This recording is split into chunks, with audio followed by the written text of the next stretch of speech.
Les derbys. Ces rencontres qu'on pourrait même qualifier d'affrontements, tant l'intensité et la pression populaire qui entourent ces rencontres sont puissantes. Que ce soit pour des divergences sociales, culturelles, religieuses ou pour avoir la suprématie régionale, les derbys nous livrent souvent les moments les plus attendus et épiques de la saison. En tant que Français, impossible de pas penser par exemple à un Lyon-Saint-Étienne. On se souvient tous de Nabil Fekir montrant son maillot en direction des Stéphanois après avoir humilié les Verts chez eux, provoquant même un envahissement de terrain. Les exemples sont légion, vous le savez, les derbys sont des matchs à part. On avait déjà consacré une vidéo sur les derbys les plus chauds, mais c'était il y a 6 ans maintenant. Pour cette vidéo, on va pas reparler de ceux déjà évoqués, on va plutôt se concentrer sur d'autres derbys, peut-être plus méconnus du grand public. Prenez vos popcorn et régalez-vous, frisson garanti devant ces ambiances. Numéro 1, Orlando Pirates contre Kaizer Chiefs.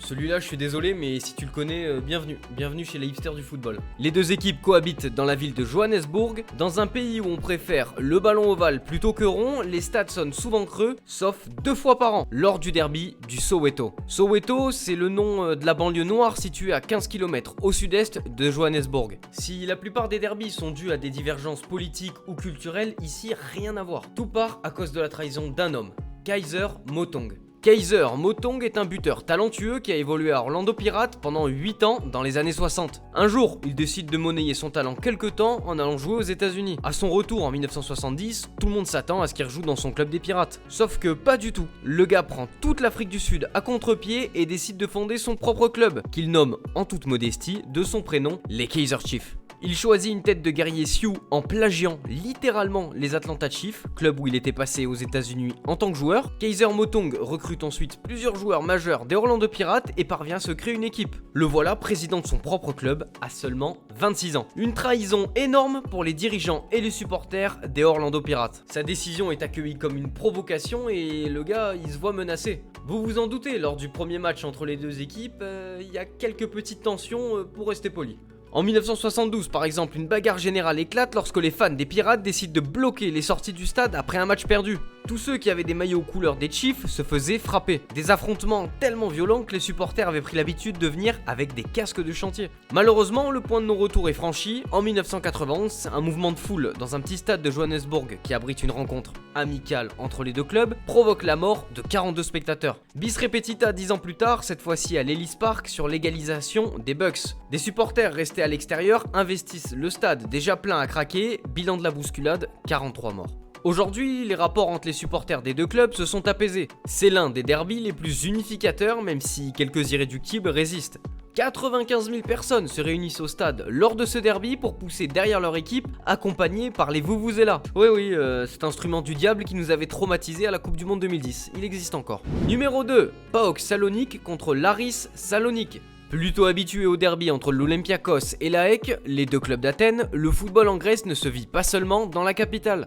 Au nord du pays, notre rivalité fait vibrer, c'est celle entre les deux clubs de la ville de Thessalonique, l'Aris et le PAOK. L'Aris dispute ses matchs à domicile au stade Kleanthis Vikelidis, tandis que le PAOK est basé au stade Toumba. Les deux stades sont très proches, 1,54 km séparent seulement les deux enceintes. Pour vous donner un ordre d'idée, ça ressemble un peu à la distance entre le Parc des Princes et le stade Jean-Bouin, chez nous en France.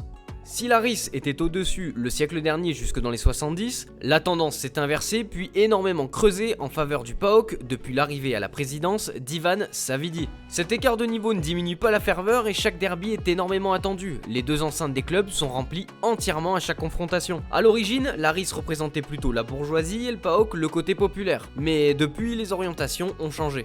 Dans une rencontre bouillante, plusieurs violences ont eu lieu dans le passé, conduisant à une interdiction de déplacement des supporters adverses, comme c'est souvent, pour pas dire systématiquement, le cas en France. Mais moi, l'élément qui me fait vraiment kiffer dans ce derby, c'est que les fumigènes sont autorisés. Et ça crée ce genre d'ambiance de malade quoi.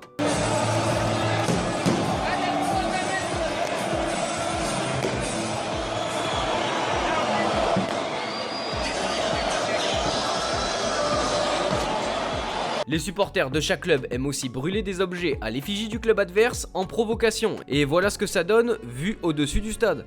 Bref, un bon derby comme on les aime. Numéro 3, Apoel Nicosie contre l'Omonia Nicosie. Plus connu pour ses avantages fiscaux, Chypre est un pays de football qui abrite aussi un derby incroyable. Ennemi juré aujourd'hui, l'histoire avait pourtant bien démarré puisque l'Hapoel et l'Omonia formaient un seul et même club, le Poel, qui a pour objectif de grouper tous les Grecs de la capitale. Sauf qu'après la Seconde Guerre mondiale, une guerre civile éclate dans le royaume de Grèce entre les forces gouvernementales et les forces communistes. La fédération grecque de sport amateur demande aux joueurs du Poel de signer une déclaration soutenant la monarchie et condamner les communistes. Plusieurs athlètes du club refusent de la signer et quittent le club suite à des désaccords et décident de fonder leur propre club, l'Omonia Nicosie. C'est comme ça que la rivalité est née. Le club de l'Hapoel et ses supporters sont placés à droite, voire à l'ultra-droite, alors que l'Omonia se situe à gauche, voire à l'ultra-gauche. Là encore, je devrais même pas le préciser, mais les deux stades affichent complet à chaque derby. Le derby de Nicosie, aussi appelé derby de l'éternel ennemi, est le parfait exemple de l'existence des liens entre le football et la politique, pour ceux qui en doutent encore. Numéro 4, Newell's Old Boys contre Rosario Central. On va parler du plus vieux derby d'Argentine, celui de Rosario. Faut bien comprendre que ce derby est considéré comme le deuxième plus chaud et important dans le pays derrière le super classico Boca Juniors River Plate à Buenos Aires. Puis bon, je crois que j'ai pas besoin de vous expliquer à quel point les Argentins sont des dingues de football. J'ai pas spécialement envie de m'attarder sur les origines de cette rivalité, mais plutôt sur des anecdotes qui situent à la fois le niveau de passion et de haine entre les deux équipes.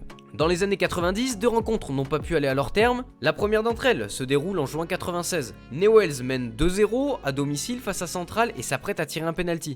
Mais les supporters des visiteurs interrompent le jeu après de violentes rixes en tribune. La deuxième anecdote, c'est quand Central mène 4-0 à 25 minutes de la fin du match, Newell's se retrouve avec seulement 6 joueurs sur le terrain. L'arbitre suit le règlement et arrête donc le match. Sauf que, en plus des 4 exclusions de Newell's, s'ajoute une blessure qui a mis fin prématurément à la partie. Cette blessure, selon Central, était complètement imaginaire et avait pour seul but d'éviter une plus grande humiliation. Dans ce derby, il y a un niveau de haine tellement élevé que depuis 1982, aucun joueur n'a osé s'en aller d'un club à l'autre. Dans un pays où on peut voir des banderoles mort au traître dans les stades, perso, si j'étais joueur pro, je prendrais pas le risque d'être transféré. Bon, je vous ai fait un portrait assez dur, mais résumer cette opposition juste à de la violence, ça serait être malhonnête. Les supporters argentins ont la recette pour créer des atmosphères de dingue, et ce match ne fait pas exception. Vous le savez sûrement, Lionel Messi a été formé et a joué en jeune pendant 6 ans à Newell's au début des années 90. 24 ans plus tard, il a d'ailleurs joué une rencontre de pré-saison avec l'Inter Miami face à son ancien club. Malheureusement, ce n'était pas face aux supporters argentins parce qu'on aurait rêvé de voir l'accueil et l'ambiance des supporters pour leur légende. De la provocation, de la passion et des ambiances incroyables, c'est bon, on a tous les ingrédients d'un derby bouillant. Numéro 5, Újpest contre Ferencváros. Appelé le derby de Budapest, la capitale hongroise abrite au total 5 clubs. Une rivalité qui existe depuis les années 30 mais qui a pris une nouvelle dimension pendant la guerre froide. D'un côté, Újpest situé au nord de Budapest, principalement soutenu par les ouvriers qui habitent à l'intérieur ou à proximité de ce quartier, et de l'autre, Ferencváros, tout proche du centre-ville et qui s'appuie sur un public issu de la classe moyenne, ainsi que sur de nombreux supporters à travers toute la Hongrie. Pas d'histoire de violence cette fois, mais un peu de positif pour montrer que des supporters rivaux peuvent parfois s'entraider et coopérer autour d'une cause commune. Et oui, c'est possible. C'était le cas quand les autorités hongroises ont mis en place un contrôle d'identité jugé trop intrusif qui obligeait tous les spectateurs de plus de 16 ans à enregistrer la paume de leurs mains pour pouvoir acheter des billets. C'est pour protester contre ce fichage de grande ampleur que les ultras d'Újpest et de Ferencváros ont donc boycotté un derby en avril 2015. Ils ont préféré le regarder sur un écran géant chacun de leur côté. Bon, c'est pas tout rose non plus, les deux clubs aiment quand même se chambrer. Ce derby de Budapest fait pas exception au précédent et réunit tous les ingrédients pour que ce soit un match réussi. Numéro 6, Inter Milan, AC Milan.